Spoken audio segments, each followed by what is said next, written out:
El govern tornarà a impulsar la llei de lloguer social que ha tombat el Tribunal Constitucional per un defecte de forma. Ho ha dit el conseller Damià Calvet i ha recordat que Catalunya té competències plenes en matèria d'habitatge. El decret llei regula el lloguer social obligatori i la capacitat de multar els grans tenidors de pisos buits.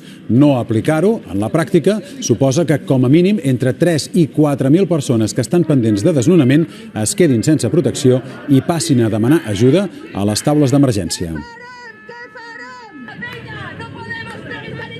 El que el Constitucional està fent és destruint l'escut social que ha construït el Govern de Catalunya i el Parlament de Catalunya al llarg de diverses normes a favor de les persones i les famílies vulnerables.